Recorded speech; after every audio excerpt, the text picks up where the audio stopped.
हमारे अब आप ये बताएं कि बुजुर्ग लोग कांग्रेस के बड़े कट्टर होते थे, इस बार आपको क्या हुआ? तो कांग्रेस ही थे, लेकिन इस बार चाह रहे हैं कि इंशाल्लाह कांग्रेस का हम लोग का पड़ा और कोई ऑप्शन नहीं है। अब इसको अगर हम नहीं एक तरफ होते हैं तो फिर गठबंधन के नाम से फिर वो मौका, हम लोग अगर बंटवारा होंगे तो फिर वही आएगा। लेकिन बंटवारा इस बार अगर सब आदमी, अगर मुसलमान या कोई भी जात, सिख ईसाई कोई भी अगर एक तरफ नहीं होगा तो फिर बंटवारा होगा। तो फिर जिस तरह से गठबंधन में चुनाव लड़ रहा है, एमआईएम को उसमें शामिल नहीं किया है, तो आप क्या समझते हैं? एमआईएम को शामिल नहीं किया तो एमआईएम अभी शामिल नहीं कर रहा है। वो कहता है हम पहलवान हैं, उसके बाद इलेक्शन होगा ना तो उसको पता लग जाएगा जो एमआईएम का पावर कितना है।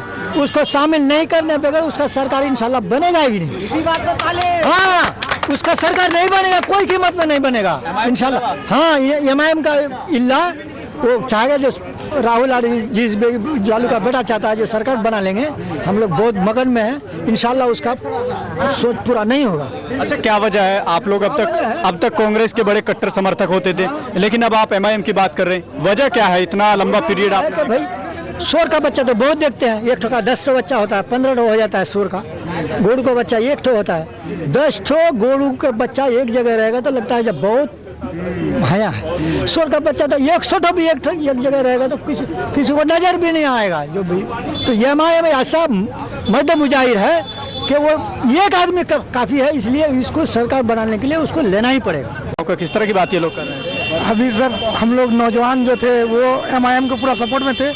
अब ऐसा लग रहा है कि जो हमारे बुजुर्ग थे जो कांग्रेस में पहले से थे, अब वो लोग भी अब इस नौजवान के साथ दे रहे हैं। तो ऐसा लग रहा है कि अब जो है पतंग और ऊंची ऊपर उठने वाली है। तो जिस तरह से आप माहौल देख रहे हैं, कितनी सीटें एमआईएम निकाल सकती है इस बार? इस बार तो ऐसे सुनने में आया कि लगभग 50 सीट से अगर बिहार से लड़ रहे हैं तो इनका लगभग 30+ आएंगे इनका सीट। अच्छा जी। और तो कौन ये बताता है आपको, कहाँ ये चर्चा होती है? चर्चा सर ये तो यूट्यूब में आप देख ही रहे हैं, यूट्यूब हो फेसबुक में कि यहाँ से अभी तो हमारे जो एमआईएम में है ये राणा रंजीत जी भी आ रहे हैं।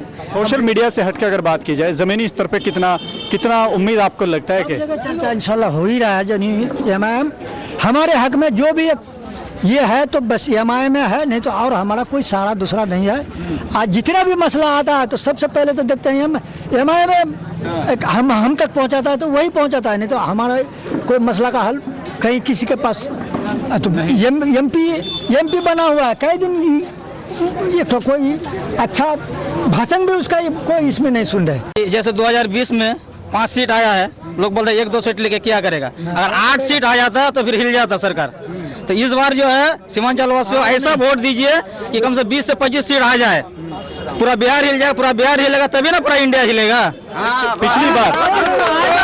पिछली बार 2025 प्लस 2025 यानी 25+ पूरा बिहार हिलेगा। फिर बिहार हिलने के बाद ही तब जाकर इंडिया हिलेगा। एक चीज है कि पिछले चुनाव में सीमांचल ने आपको 5 सीटें दी थी एमआईएम को, लेकिन 4 टूट कर चले गए, तो भरोसा कैसे किया जाएगा?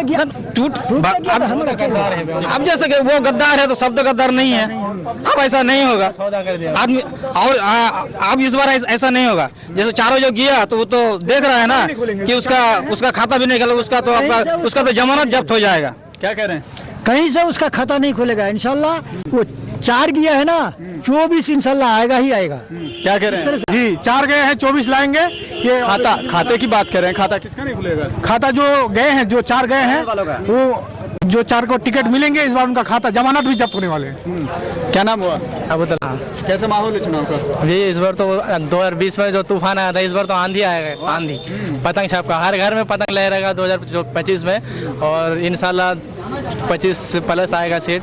जमीनी स्तर बहुत मजबूत है इस बार, और उस बार तो 4 छोड़ के चल गया था गद्दार जो पैसा का जो लालची थे, उनका तो अभी खाता भी नहीं हो रहा है। अभी कोचा धवन कुछ दिन पहले जो थे हमारे ऐसे आदमी सब किशनगंज विधानसभा तो इस बार आंधी ही आएगा जी। और एडवोकेट शम्स आगा सर जो है उसको हम लोग जिताएंगे। बोलने वाला नेता है, युवा नेता है, हम लोग का जो आवाज़ है वो जो पार्लियामेंट में उठाने के बाद जो करेगा वही है। हम लोग को बोलने वाला नेता चाहिए, गूंगा नहीं चाहिए। अभी जो वर्तमान में जो एमएलए है इसरारुल हक है ना क्या है वो, तो उसको तो हम लोग अब देख भी नहीं 5 साल नाम भी नहीं पता है।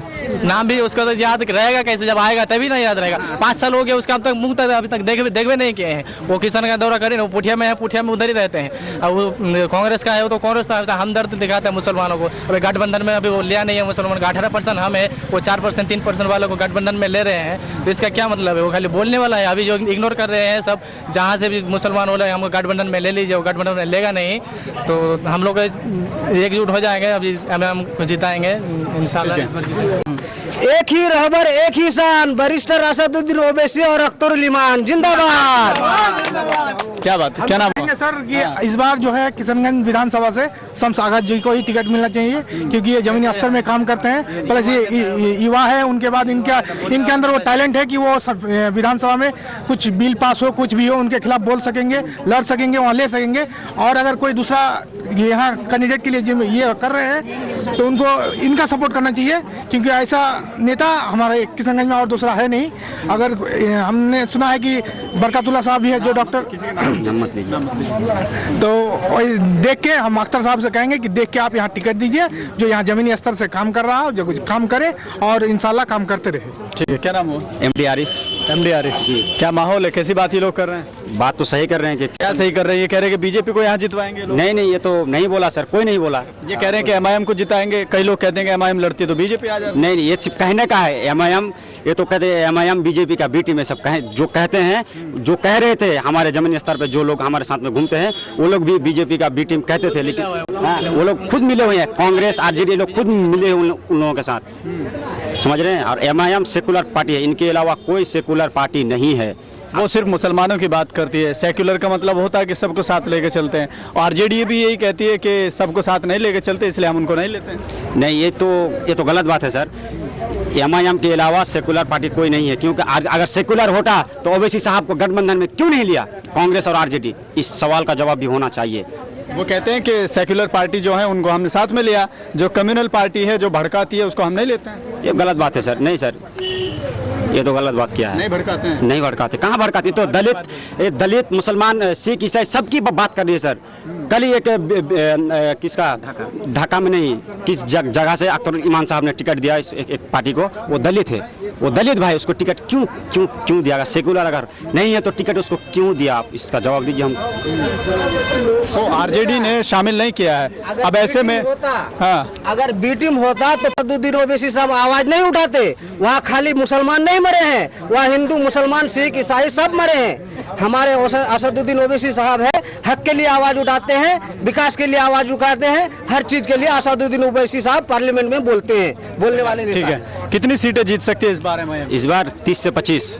कैसे जीतेगी? पिछली बार इतनी मेहनत की आप लोगों ने और इतनी ज़्यादा, कई लोग कह रहे हैं कि लहर थी, लेकिन इस बार कई लोग कह रहे हैं कि लहर नहीं है। तो लहर में 5 सीटें आप जीत पाए, और इस बार तो आंधी चलेगा सर। आंधी लहर से बदल कर आंधी में चलेगी। कांग्रेस वाले और आरजेडी पे कह रहे हैं ना कि लहर है, कांग्रेस और आरजेडी का लहर है, तो हम तो कहेंगे कि लहर एमआईएम के कार्यकर्ता जब जमीनी स्तर जब उतर आएंगे ना, तो लहर को खहर में बदल देंगे और बदलने का काम करेंगे।